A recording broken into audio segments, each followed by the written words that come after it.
Friends, ಎಲ್ರಿಗೂ ನಮಸ್ಕಾರ. ನನ್ನ ಮತ್ತೊಂದು ವಿಡಿಯೋಗೆ ಎಲ್ರಿಗೂ ಸ್ವಾಗತ. ಇದು ಭಾನುವಾರದ ವ್ಲಾಗ್ ಆಗಿರುತ್ತೆ. ಬೆಳಗ್ಗೆನೇ ವ್ಲಾಗ್ನ ಸಹ ಶುರು ಮಾಡಿದ್ದೀನಿ.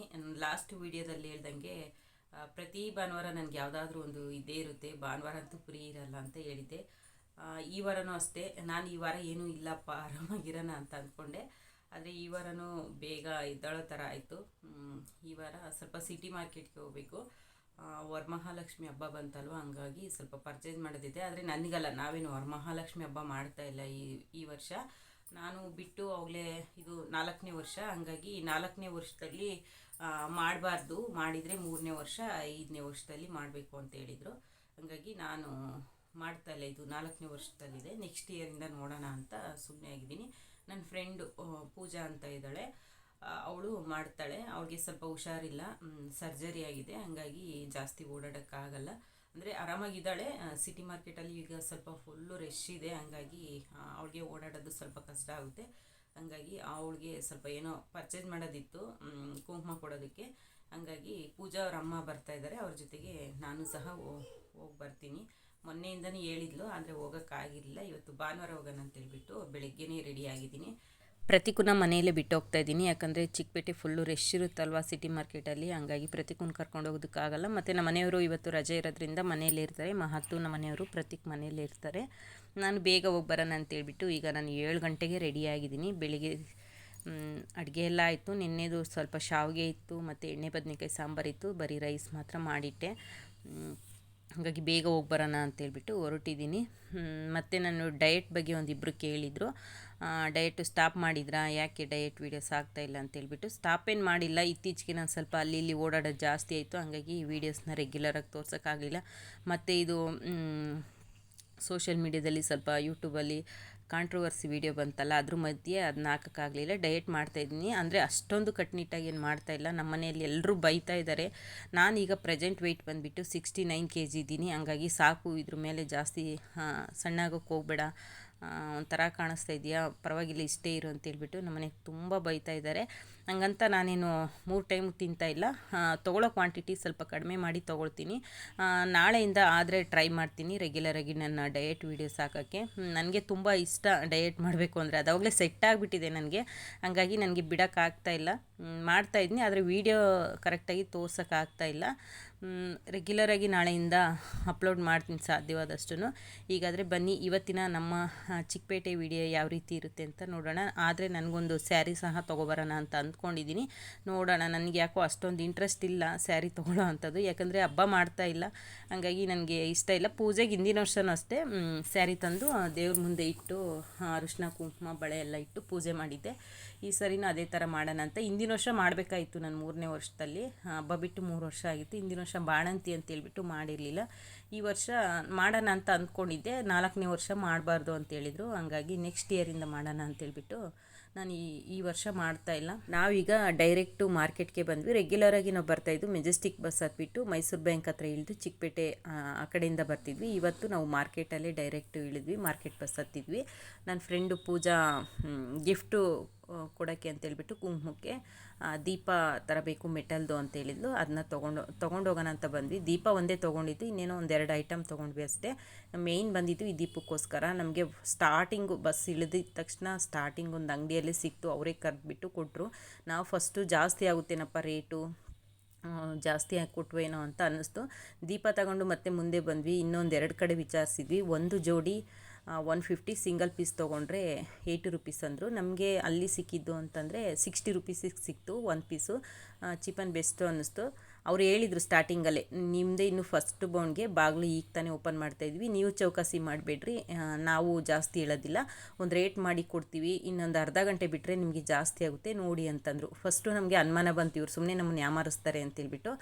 ಆಮೇಲೆ ಪರವಾಗಿಲ್ಲ ಅನ್ನಿಸ್ತು. ಬೇರೆ ಕಡೆ ವಿಚಾರಿಸಿದಾಗ ದೀಪ ತೊಗೊಂಡ್ಬಿಟ್ಟು ಬಂದ್ವಿ. ಮಹಾಲಕ್ಷ್ಮಿ ಸಿಲ್ಕ್ ನನಗೆ ಸ್ಯಾರಿ ತೊಗೊಳ್ಳೋಣ ಅಂತ ಬಂದೆ. ನನಗೆ ಇಷ್ಟನೇ ಇರಲಿಲ್ಲ, ಬೇಡ ಬೇಡ ಅಂದ್ಕೊಂಡೇ ಇದ್ದೆ. ಲಾಸ್ಟ್ಗೆ ಪೂಜಾ ಅವರಮ್ಮ, ಈ ಪರವಾಗಿಲ್ಲ ಬಾಮ್ಮ ಬಂದಿದ್ವಿ, ಒಂದು ಸಿಂಪಲಾಗಿರೋದೇ ತೊಗೋ ಅಂತೇಳಿ ಮಹಾಲಕ್ಷ್ಮಿ ಸಿಲ್ಕಿಗೆ ಬಂದ್ವಿ. ತೊಗೊಂಡೆ ಸ್ಯಾರಿ ಯಾವ್ದು ತೊಗೊಂಡೆ ಅಂತ ನಾನು ಮುಂದೆ ತೋರಿಸ್ತೀನಿ.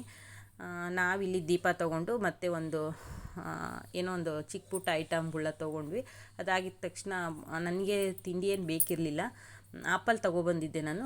ಪೂಜಾರಮ್ಮ ಪಾಪ ಇವ್ರಿಗೆ ಸ್ವಲ್ಪ ವಯಸ್ಸಾಗಿದೆಯಲ್ಲ, ಇವರು ಬೆಳಗ್ಗೆ ಟೈಮು ತಿಂಡಿ ತಿನ್ನಲ್ಲ, ಆದರೆ ಇಷ್ಟೋ ತನಕ ತುಂಬ ಓಡಾಡಿದ್ವಿ, ಹಾಗಾಗಿ ಸ್ವಲ್ಪ ಲೈಟಾಗಿ ಏನಾದರೂ ತಿನ್ನೋಣ ಅಂತೇಳ್ಬಿಟ್ಟು 1 ಪ್ಲೇಟ್ ಇಡ್ಲಿ ತಗೊಂಡು 1 ವಡೆ 1 ಇಡ್ಲಿ, ಅವರೊಂದು ವಡೆ ನಾನೊಂದು ಇಡ್ಲಿ ಆ ಥರ ತಿಂದ್ವಿ. ಹಾಗೆ ಇಲ್ಲಿ ಬೊಮ್ಮನಹಳ್ಳಿಯಿಂದ ಬಂದಿರೋದು ಇವರು, ನಮ್ಮ ಪಕ್ಕದಲ್ಲಿ ಕೂತಿರೋರು. ಬಂದ ತಕ್ಷಣ ಚೆನ್ನಾಗಿ ಮಾತಾಡ್ಸಿದ್ರು, ನಮಗೂ ಇಷ್ಟ ಆಯಿತು. ಹಂಗಾಗಿ ಇವ್ರದ್ದು ಒಂದು ಕ್ಲಿಪ್ಪಿಂಗ್ನ ತೊಗೊಂಡೆ. ಇವರಿನ್ನೂ ಈಗ ಬಸ್ ಇಳಿದು ಒಂದೇ ಸಲ ತಿಂಡಿ ತಿಂದೋಗೋಣ ಅಂತೇಳ್ಬಿಟ್ಟು ಬಂದರು. ಮನೆಯಲ್ಲಿ ಲೇಟಾಯಿತು, ತಿಂಡಿ ಏನು ಮಾಡಿರಲಿಲ್ಲ, ಹಂಗಾಗಿ ಇಲ್ಲೇ ಬಂದು ತಿನ್ನೋಣ ಅಂತೇಳಿ ಬಂದ್ವಿ. ತಿಂಡಿ ತಿಂದು ಹೋಗಿ ಆಮೇಲೆ ಬಟ್ಟೆ ಪರ್ಚೇಸ್ ಮಾಡ್ತೀವಿ ಅಂತ ಹೇಳ್ತಾಯಿದ್ರು. ತುಂಬ ಖುಷಿ ಆಯಿತು, ಬಂದಿದ್ದ ತಕ್ಷಣ ಮಾತಾಡ್ಸಿದ್ರು. ಹಾಗಾಗಿ ನಾವು ಜಾಸ್ತಿ ಮಾರ್ಕೆಟಲ್ಲಿ ಏನು ತೊಗೊಳಕ್ಕೆ ಹೋಗಲಿಲ್ಲ, ಯಾಕಂದರೆ ಪೂಜಾರಮ್ಮಗೂ ಸ್ವಲ್ಪ ಓಡಾಡೋದು ಕಷ್ಟ, ಮತ್ತು ಅವಳೆಲ್ಲ ಆನ್ಲೈನಲ್ಲೇ ತರಿಸ್ತಾಳೆ. ದೀಪ ಒಂದು ಬೇಕಾಗಿತ್ತು ಅಂತೇಳಿ ಅದೊಂದಕ್ಕೋಸ್ಕರ ಬಂದ್ವಿ.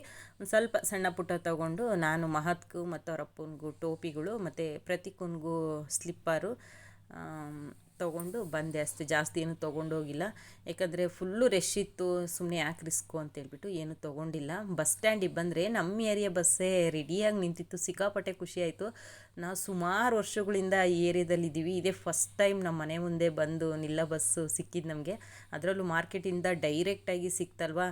ಮುಂಚೆನೇ ಗೊತ್ತಿದ್ದರೆ ಇನ್ನೂ ಸ್ವಲ್ಪ ಏನಾದರೂ ತೊಗೊಳ್ತಾ ಇದ್ದೆ, ಗೊತ್ತಿರಲಿಲ್ಲ ಬಸ್ಸು ಹಿಂಗೆ ಇಲ್ಲೇ ಇದೆ ಅಂತ, ಏನೂ ತೊಗೊಂಡಿಲ್ಲ. ಸಿಕ್ಕಾಪಟ್ಟೆ ಖುಷಿ ಆಯಿತು, ನಮ್ಮ ಮನೆ ಮುಂದೆ ಬಂದು ನಿಂತ್ಕೊಬಿಡ್ತಲ್ವ, ಏನೋ ಒಂಥರ ಖುಷಿ ಆಯಿತು.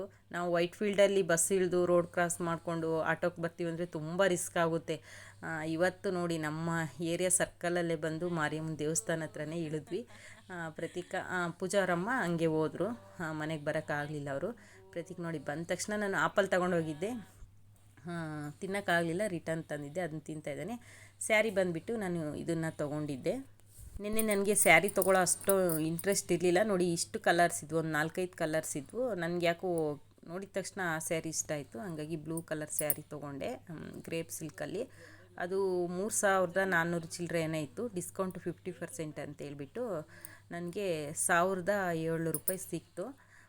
ತುಂಬ ಚೆನ್ನಾಗಿತ್ತು. ಹಾಗೆ ಪ್ರತಿಕೂನ್ಗೊಂದು ಜೊತೆ ಸ್ಲಿಪ್ಪರ್ ತೊಗೊಬಂದೆ, ಟೋಪಿ ಅದೆಲ್ಲ ತಂದೆ. ನೋಡಿ ಸ್ಯಾರಿ 1700 ರೂಪಾಯಿ, ಮತ್ತು ಇದರಲ್ಲೂ GST ಆಳ ಎಲ್ಲ ಹಾಕಿದ್ರು. ಸ್ಯಾರಿ ಪ್ರೈಸ್ ಬಂದುಬಿಟ್ಟು 1619 ರೂಪಾಯಿ ಏನೋ ಇದೆ. ಏನೋ ಇದು GST ಅಂತೇಳ್ಬಿಟ್ಟು 80 ರೂಪೀಸ್ ಆ್ಯಡ್ ಮಾಡಿದರು. ಟೋಟಲಿ ನನಗೆ 1700 ರೂಪಾಯಿ ಸಿಕ್ತು. ಏನೋ ಡ್ರೈ ವಾಶು ಅಂತ ಹಾಕಿದ್ರು ಇದ್ರ ಮೇಲೆ. ಪರವಾಗಿಲ್ಲ, ಚೆನ್ನಾಗಿತ್ತು ಸ್ಯಾರಿ. ನಾನು ಅಂದ್ಕೊಂಡಿರಲಿಲ್ಲ ತಗೊಳ್ತೀನಿ ಅಂತ, ನನಗೆ ಅದೇನೋ ಸುಮ್ಮನೆ ಕೈಗೆ ಸಿಕ್ತು, ತೊಗೊಂಡು ಬಂದೆ, ಚಾಯ್ಸೇ ಮಾಡಲಿಲ್ಲ. ಮತ್ತು ಜಾಸ್ತಿ ವೀಡಿಯೋಸು ಮಾಡ್ಕೊಳ್ಳೋಕೆ ಹೋಗಲಿಲ್ಲ, ಅಲ್ಲಿ ಜಾಸ್ತಿ ಟೈಮ್ ಇರಲಿಲ್ಲ, ಮತ್ತು ಆ ರಶಲ್ಲಿ ಏನು ವೀಡಿಯೋ ಮಾಡ್ಕೊಳ್ಳೋ ಥರ ಇರಲಿಲ್ಲ, ಹಂಗಾಗಿ ಮಾಡ್ಕೊಳ್ಳಿಲ್ಲ. ಇದು ನೋಡಿ ಸ್ಯಾರಿ ಸೆರ್ಗಿದು, ಇದು ಬಂದುಬಿಟ್ಟು ಬ್ಲೌಸು. ಕಾಂಬಿನೇಷನ್ ತುಂಬ ಚೆನ್ನಾಗಿದೆ. ನಮ್ಮ ಗೃಹ ಪ್ರವೇಶದಲ್ಲಿ ಸೇಮ್ ಇದೇ ಕಾಂಬಿನೇಷನ್ನು ಸ್ಯಾರಿ ತೊಗೊಂಡಿದ್ದಾಳೆ, ಅಂದರೆ ಅವಳದು ರೇಷ್ಮೆ ಸ್ಯಾರಿ, ನಂದು ಗ್ರೇಪ್ ಸ್ಯಾರಿ. ನನಗೆ ಅದು ಐಡಿಯಾನೇ ಬರಲಿಲ್ಲ. ನಿನ್ನೆ ನಾನು ಬಂದು ಫೋಟೋ ಕಳಿಸ್ದಾಗ ಅವಳು ಯಾಕೆ ನನ್ನ ಥರದ್ದೇ ತೊಗೊಂಡಿದ್ಯಾ ಅಂದ್ಲು. ಆವಾಗ ನನಗೆ ಇದಾಯಿತು, ಫ್ಲಾಶ್ ಆಯಿತು. ಸೇಮ್ ನಮ್ಮ ಅಕ್ಕಂದು ಇದೇ ಥರ ಚೆಕ್ಸು ಕಲ್ಲರು ಎಲ್ಲನ, ಆದರೆ ಅವಳದು ರೇಷ್ಮೆ ಸ್ಯಾರಿ, ನಂದು ಗ್ರೇಪ್ ಸ್ಯಾರಿ. ನಮ್ಮ ಮನೆಯವರು ತುಂಬ ಇಷ್ಟಪಟ್ಟರು, ಚೆನ್ನಾಗಿದೆ ಕಲರ್ ಕಾಂಬಿನೇಷನ್ ಅಂತ. ನನಗೆ ಅದು ಹೇಳ್ತೀನಲ್ಲ, ನನಗೆ ಅದು ಐಡಿಯಾನೇ ಇರಲಿಲ್ಲ, ಸುಮ್ಮನೆ ತೊಗೊಂಡಿದ್ದು ಬಂದಿದ್ದು ಅಷ್ಟೇ, ಸೆಲೆಕ್ಷನ್ನೇ ಮಾಡಲಿಲ್ಲ. ನೋಡಿ ಇಷ್ಟು ಕಲರ್ ಇತ್ತು, ತುಂಬ ಚೆನ್ನಾಗಿದ್ದು ಕಲೆಕ್ಷನ್ ಎಲ್ಲ. ನನಗೆ ಅದೇನು ಸ್ಟಾರ್ಟಿಂಗ್ ನೋಡಿದ ತಕ್ಷಣ ಈ ಕಲರ್ ಇಷ್ಟ ಆಯಿತು, ಇದೇ ತೊಗೊಬಂದೆ. ಚೆನ್ನಾಗಿದೆ. ಅಂದರೆ ಈ ಥರ ಇತ್ತು ಫ್ರೆಂಡ್ಸ್ ಇವತ್ತಿನ ವಿಡಿಯೋ. ಮಾರ್ಕೆಟಲ್ಲಿ ಏನು ತೊಗೊಂಡು ಬಂದಿಲ್ಲ, ನಾವು ಹಬ್ಬ ಮಾಡೋ ಥರ ಇದ್ದರೆ ಸ್ವಲ್ಪ ಅದು ಇದು ತೊಗೊಂಡು ಬರ್ಬೋದಾಯಿತು. ಪೂಜಾ ಅವ್ರ ಮನೆಗೆ ಅಲ್ವಾ ಹೋಗಿದ್ದು ತರೋದಕ್ಕೆ, ಅವಳು ದೀಪ ಮಾತ್ರ ಹೇಳಿದ್ಲು ಅಷ್ಟೇ. ಅದನ್ನು ತಮ್ಲೈನ್ಗೆ ಹಾಕ್ತೀನಿ ಯಾವ ಥರ ಇತ್ತು ದೀಪ ಅಂತೇಳಿ. ಹಾಗೆ ಸ್ಯಾರಿ ಯಾವ ಥರ ಇದೆ ಅಂತ ಪ್ಲೀಸ್ ಕಮೆಂಟ್ ಮೂಲಕ ತಿಳಿಸಿ. ಇವತ್ತಿನ ವಿಡಿಯೋ ಇಷ್ಟ ಆದರೆ ಪ್ಲೀಸ್ ಚಾನಲ್ನ ಸಬ್ಸ್ಕ್ರೈಬ್ ಮಾಡಿಕೊಂಡು ವಿಡಿಯೋ ನೋಡಿ. ನೋಡಿ ಇದೇ ದೀಪ ತುಂಬಾ ಚೆನ್ನಾಗಿತ್ತು. ವಿಡಿಯೋ ನೋಡಿದವರೆಲ್ಲರಿಗೂ ಧನ್ಯವಾದಗಳು.